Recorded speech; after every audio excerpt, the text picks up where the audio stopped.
What can you do this week in order to change the game in your process as an agile practitioner?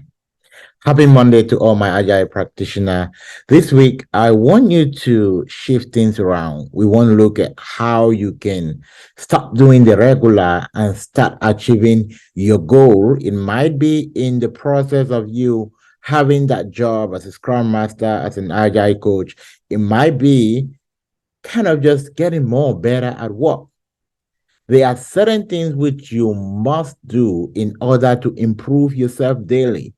But unfortunately, even people who have succeeded in getting into the career, they never realize that they need something new until when it's time for them to hop onto another opportunity. Like, oh, you know what? I've been doing this, then I am blocked. So today I want to talk about 5 different things which you can do. Start if you start doing today, trust me, you are going to see the changes in less than no time. Why am I so much emphasizing on the different things which you need to do? Because what you've been doing is not giving you result. Why not try something new? So today, let's look at the 5 different things. And these are keys to opening the doors that you need. Trust me. Sometimes we often feel like if I do question and answers, if I have a good resume, and if I just have someone who could sit down with me, these are only secondary aspects. The primary aspect, number one, it's about knowledge. Remember, if you don't know where you're going to, it's going to be very difficult for you to effectively prepare. And more than 90% of those who get into the Agile or Scrum fee do not understand what it takes. So somebody told them, go do an online class, put up your resume, start taking interview, and magic is going to happen one day. Now, less than 1% of the people actually can walk in that path. What about 99% of the people that will not really work for them? What do you need to do? Now, there are 3 different steps for you to be able to get a job that you can keep. Many of you will agree with me that the first day you got to your job, you did not even know exactly what to do.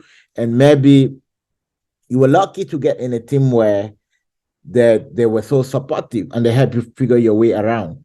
That doesn't work like that in so many cases. I've seen people in less than no time, they're losing their job because they did not understand these 3 key steps, which is about the knowledge I want to share with you right now. Now, the first thing, which is the knowledge you need to possess, is that you are in a career shift. Right. Now, when you're in a career shift, the first thing is that you need to get appropriate education within the Scrum fee for you to get a job that you will keep. The first aspect is for you to get a certification. You get certified. I was talking with someone 2 days ago. He said, I was certified about 2 years ago, but I have never made use of it. I don't even know what to do. So that kicks out the fact that certification is a key for you getting a Scrum job. When you get certified, you need to practice. You need to practice. And some people like their practicing is more like, I want Q&A, I want to answer question, I want to know how to do, tell me about yourself. It's far beyond that. It's about embedding yourself in an environment where you can learn step by step. What is it exactly that a Scrum Master do on a daily basis? When we talk about sprint planning, what is it all about? How can I facilitate an effective sprint meeting? And do it, not just understanding it, be there to do it. When we say daily stand up, how do I run an effective daily stand up? How do I help my team to set goals? So these are very important aspects that gives you the knowledge on what you need to prepare in order to win. And these are some of the things we emphasize on for students that work with us. And which is the reason why many students don't work with us. That when we tell them, look, it's not going to take you 2 days, it's not going to take you 30 days, it's going to take you an average of 45 to 60 days to effectively learn all of this and know exactly what to do. And then you can gain the confidence to step on any interview without feeling like, oh, you know what, I don't have confidence. Oh, you know what, I'm having a panic attack on all of that. All of this happened because you're not well prepared.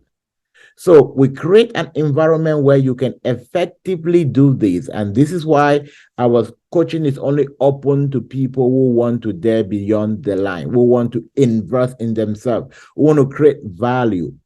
All right. The second aspect, which I want to talk about today, it's about confidence.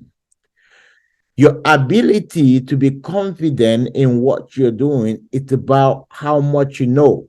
So if you don't know exactly how to implement all of this event in practice and have a picture of it in your mind, what's going to happen? You are going to lose confidence. Remember, I want you to picture two scenarios. Right. You were in an event and you actually saw what happened there live versus someone else explain it to you and you're trying to picture it. This is the difference. It's very, very clear. Now, even if that person is a very good narrator, you will agree with me that when you are explaining it to someone else, that confidence is not there because you were not there. So you cannot have that full picture. Your confidence start you start gaining more confidence when you are practicing. You now understand, oh, I know how a bend down chart or I know how a velocity chart is generated. Now, it's not because you read or you listen to me on YouTube actually give you that. Because you have been part of the process, you actually launched a sprint, you took part in the sprint, you closed the sprint, you saw the chart, and you were able to read the result that were being created during the daily stand-up, the result that were being created during the sprint, reflect on the chart. Now, it gives you now the possibility to ask the right question so that you can effectively learn what you want to do. So confidence, it's about how you visualize and how you can put yourself in the scenario. The third thing which I want to talk about this morning is consistency. Consistency is a very important aspect in your journey as a Scrum Master. When I talk about consistency, what is it all about? It's not about you watching videos every day. Now, consistency it's very powerful key in success in such a way that many people cannot hold it. So what's the difference? The difference in consistency is the power. What powers consistency is accountability.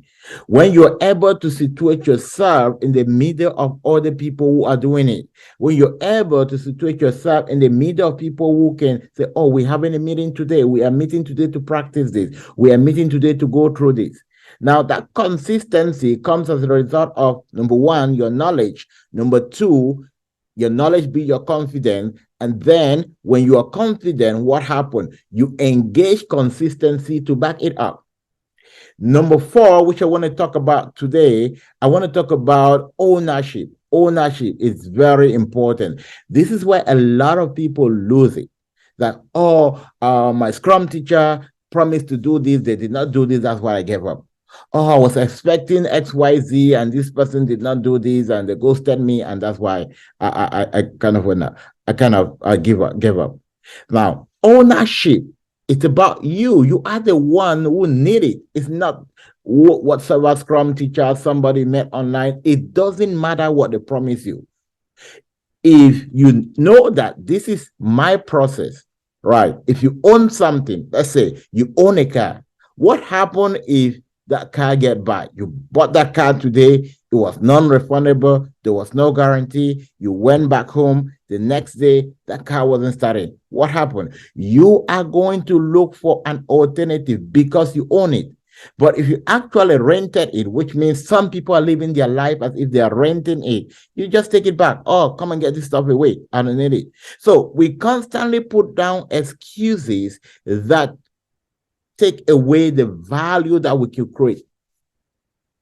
So for you to create to get anything or to maintain anything, you need to value it. For you to value it, you need to own it. If you see that it's a responsibility of your coach to get you there because they did not get this, you are disappointed in them. What you're doing is that you feel like you don't have ownership over your decision. So someone else, because of their action, is stopping you from moving ahead.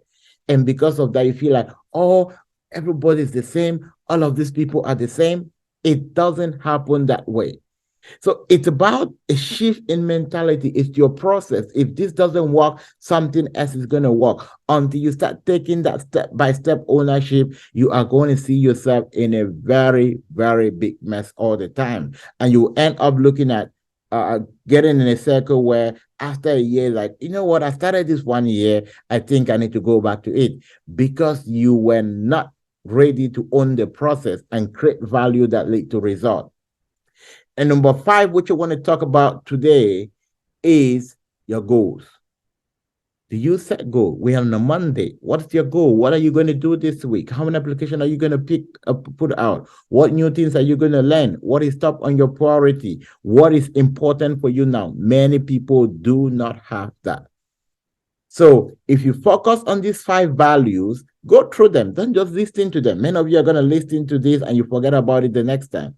Take a book, write it. Number 1, what is my level of knowledge when it comes to where I want to get to? Number 2, what is my level of confidence? Number 3, how consistent am I, or how consistent do I want to be? Number 4, do I actually own this? Can I create value on this? Number 5, what goals do I want to set so that I can change the things that I are not working and look at what I want to see?